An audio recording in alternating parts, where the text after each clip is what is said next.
Let's focus in on one asset in particular right now. That is Bitcoin, or cryptocurrency. If we're speaking more broadly, the price is rising once again. Looks like it's at a record once again, and it's nearing a total market value of $1 trillion. So let's talk more about that with Adam Traidman. He is the CEO of BRD, which is a crypto wallet company. So Adam, before we get into the wallet side of the equation, I would ask you first to comment on the price. You know, we've been talking to some people about Bitcoin in recent weeks. They're mostly Bitcoin people, so they're feeling pretty good about the increase that we have seen in the price. But how are you thinking about the price now? Do you think it will continue to go up, and presumably that's going to continue to sort of feed on it itself in terms of demand? Sure. Great question. What a great time to be joining you when we're at literally all-time highs right now this morning. So if we look back over the last several years at the appreciation of Bitcoin and kind of where it's moved over time, what we want to, instead of looking at sort of just the trends, I like to look at the data, and I like to look at the moves that big institutional, big money type investors are making. And we're seeing recently what I call a strengthening of the foundation or the floor of the Bitcoin price. That is, you've heard about large corporate treasury movements such as MicroStrategy investing hundreds of millions in Bitcoin, and Elon Musk talking about Tesla investing, a significant amount of their dollars into Bitcoin as well from their corporate treasury. And what you see is a lot of large institutional type investors. And so what that points to is long-term appreciation and less volatility than I think we've seen as an industry over the last 5 to 10 years since Bitcoin was first created. And just a real sort of a more slow but long-term appreciation is what we see coming forward over the next few years. And, Adam, thinking about kind of where you guys sit within the crypto world, storage has always been an issue, but obviously it becomes a larger issue the more people that get involved in the space, right? Because now you have a mix of both more sophisticated investors and then also more novice investors. And I'm kind of curious how you guys have approached those two challenges, as certainly you've seen your user base grow considerably here. That's a great question. I mean, what's really interesting about cryptocurrency and Bitcoin as well is that it's a very global type of movement, right? Wall Street goes to sleep every night, but Bitcoin and other cryptocurrency markets continue to trade. And very much like the age of the internet and this sort of horizontal nature of the internet reaching across borders previously and, across oceans, cryptocurrency does as well. And so we've addressed that by creating, a product that can, just as easily be downloaded by someone here in the United States or in Asia from the App Store, and is a really easy way for them to get started.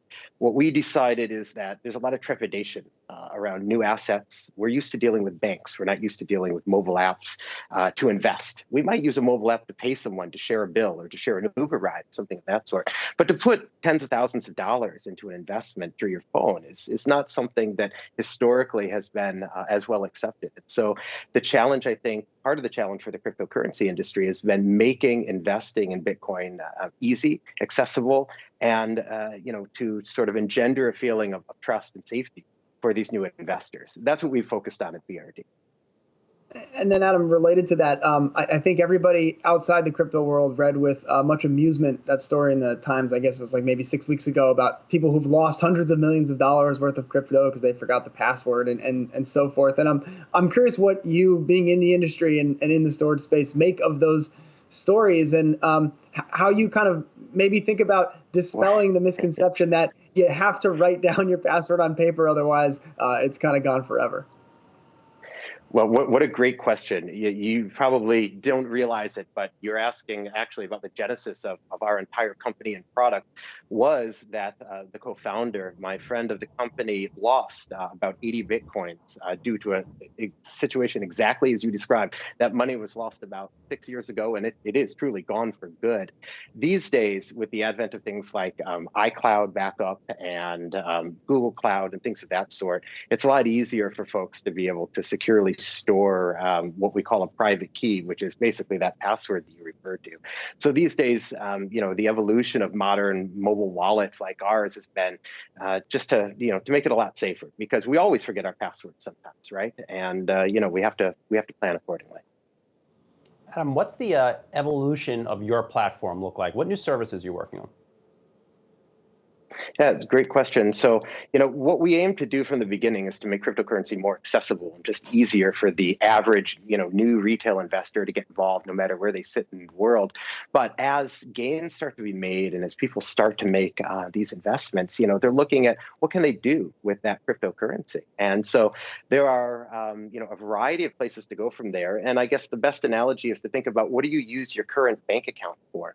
That might be to pay your bills or to have an ATM debit card to withdraw cash. So things of that sort are sort of the type of direction that we're taking our product to enable our users who have, collectively now over $20 billion in crypto assets that they store, collectively, all of our users around the world within our platform, and to be able to basically access that money more easily.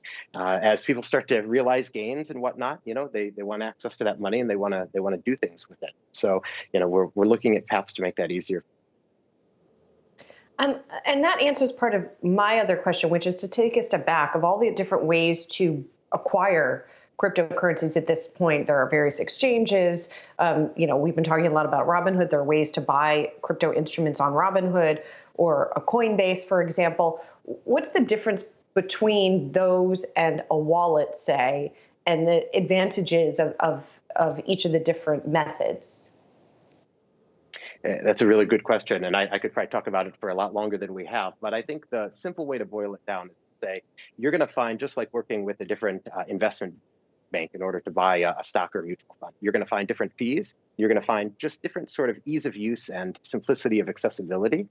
Also, remember that cryptocurrency is a very global thing in nature, right? We have people right now, as we've been talking, buying Bitcoin anywhere and all around the world, right? Services like, Coinbase, for example, do a great job in North America, but their geographic reach is limited beyond that. When you switch over to the mindset of sort of this young millennial generation, right, with their discretionary income, they're used to using mobile apps for everything. Everything is mobile these days. And so that's the path that we took, where we've created a mobile app. You can use it anywhere in the world. You don't have to be sitting there in the United States, and you can make an investment. And so, it's about accessibility. It's about ease of use. It's also about control of your own money. And so when you're using a wallet on your mobile device like BRD, you actually are holding your own Bitcoin versus having it stored at a centralized entity like a bank, like Coinbase would be. And that provides you with the ability to be more flexible, to use your money anywhere in the world where you happen to be, and to really operate in sort of this modern borderless society we all live in today. Interesting stuff. Thank you, Adam, for breaking this all down for us. All of us who, even, it's so fascinating to me. Cryptocurrencies, we've now been talking about it for a few years, and we are still trying to sort of get our hands around it as it also grows and evolves. Adam Traidman, BRD CEO, thank you so much. Appreciate it.